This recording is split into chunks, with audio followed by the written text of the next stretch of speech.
Мәскеуге қауіп төндірген бұл Речь Посполита немесе мына Польша, Литва жеріндегі үлкен мемлекет, яғни поляктар мен литвалықтар дейді. Осы поляктар мен литвалықтар 1610 жылы Мәскеудің өз ішінде басталған өзара соғыстан кейін бұлар қатты әлсіреп кетеді. Сол 1610 жылы Мәскеуге өзінің бақылауын орнатады. Қазір 1610 жылға қоямын, бірақ Мәскеу Ресей үлкен аймақты алып жатыр. Қазір келешегіне 1600 1610 1601. Қазір Мәскеудің өзінде көтеріліс басталады Ресейде. Міне. Захвачена Речь Посполита депті. Қарап тұрсаңыз, Ресей үлкен аумақты алып жатыр. Бірақ мына Речь Посполита, Литва, Польша, Литва корольдігі, патшалығы Мәскеудің өзін жаулап алады. Міне, Москва. Калуга, Можайск дейді.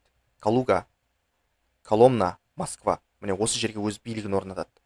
Мына жалған Дмитрийлер дейді ғой, яғни Лже Дмитрий. Неше түрлі патшалар пайда болады, бұларда жалған патшалар дейді, өздері атайды сөйтіп. Мәскеу бір сөзбен айтқанда алып мемлекет болғанымен өз еліне дүрбелең бастап кетеді. Астанасында дүрбелең бастап кетеді. Москва билігі польшалықтардың қолына өтіп кетеді. 1610 жыл. Польшаның королінің ұлы Владиславқа мына Москваның баярлары, кейбір баярлары тіпті ант беріп жатады, бағыныштылығын мойындап. Бірақ кейіннен мәскеуліктер бұл дүрбелеңнен аман есен шыға алды, яғни қайтадан мемлекеттілігін қалпына келтіреді. 1610 жылғы жағдай бұл. Кейін Москваны жаулап алған бұл кім? 1812 жылы Наполеон әскері.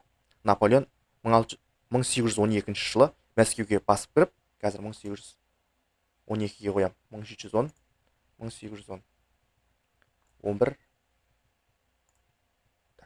11, 12.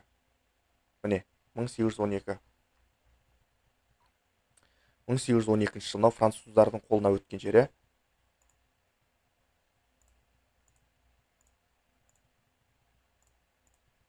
жылы Мәскеу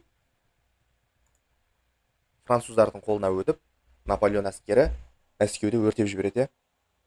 Атақты Бородино шайқасынан кейін